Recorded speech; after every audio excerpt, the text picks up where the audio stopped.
Let's start him with a round of applause. Everyone, give it up for Travis. Hey! My name is Travis Valle. Valle is a Latino name. I am Latino. I should also let you know that I am here illegally.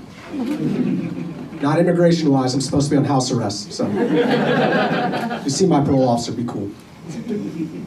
I actually did have a friend in high school who did turn out to be an undocumented immigrant. I was shocked when I found out. He showed up to my house one night, freaked out because his apartment was just raided by ICE. And his family texted him, wanted him to stay away, so he came to me. And I didn't know what to do. So I just did what I thought was right. You know, I gave him a warm meal, told him he could take a shower, let him sleep on my couch.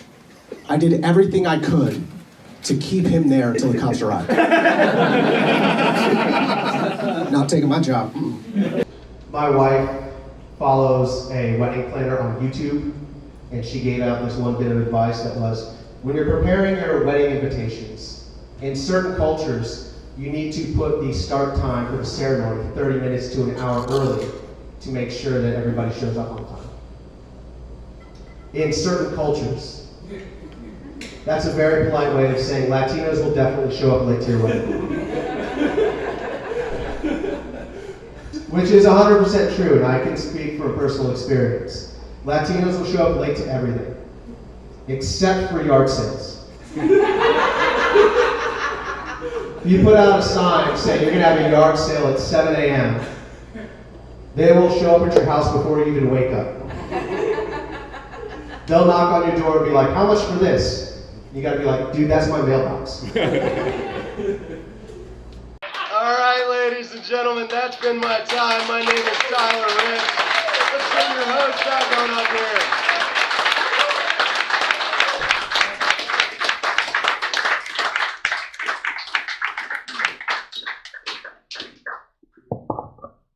All right.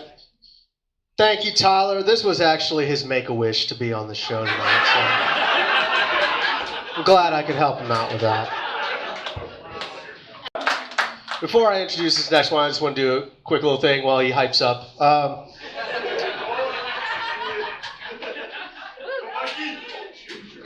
Who here?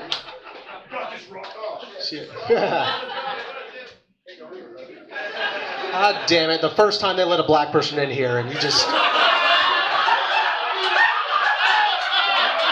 know how hard it is? God.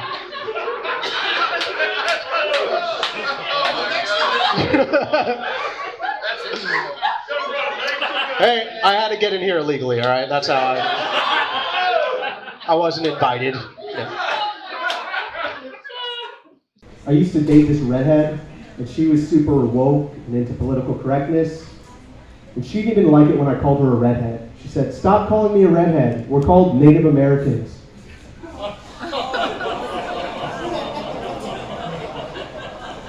I was like, whatever, Commander.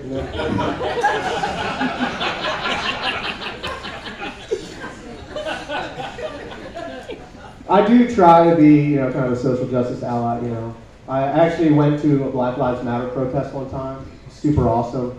Very rewarding experience. I got 2 free TVs from Target, so.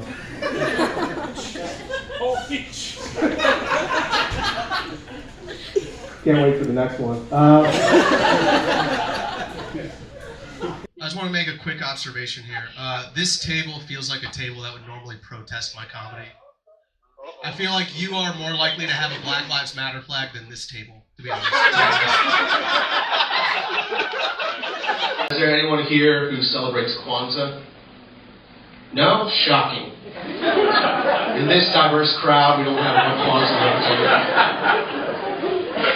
I have a friend who proposed to his girlfriend on the first night of Kwanzaa, which sounds romantic, but they're both white, so neither of them actually knew it was Kwanzaa.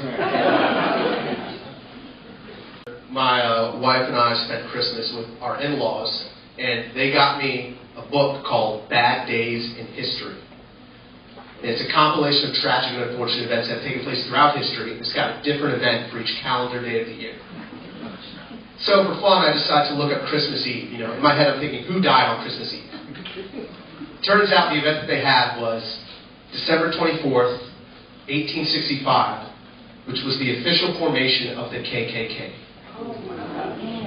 I know, right? Talk about a white Christmas.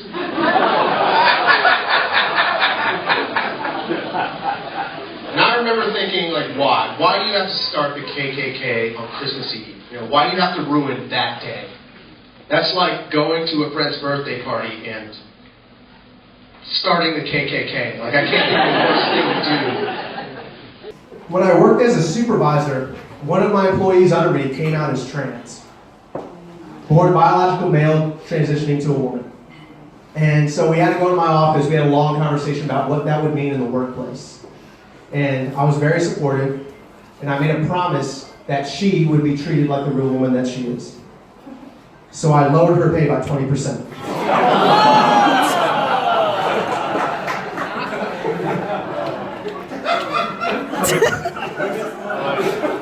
I usually try not to get too political with my jokes, but I will say I did grow up in a very Republican household.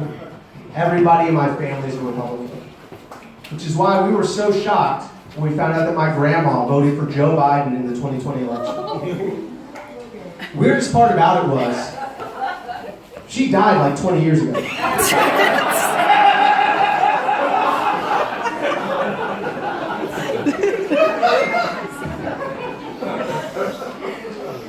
Anyone in here Jewish? No? Yes? I will for this trip. Okay. That's how you know he's not a real Jew wouldn't out themselves in public like that. They've learned over time, it's like, nah, I probably better keep this to myself. Alright, anyone seen the movie Schindler's List? I know that's a weird way to start a joke, but just stick with it. If you haven't seen it, it's based on a true story, and it's a powerful illustration of the horrors of the Holocaust.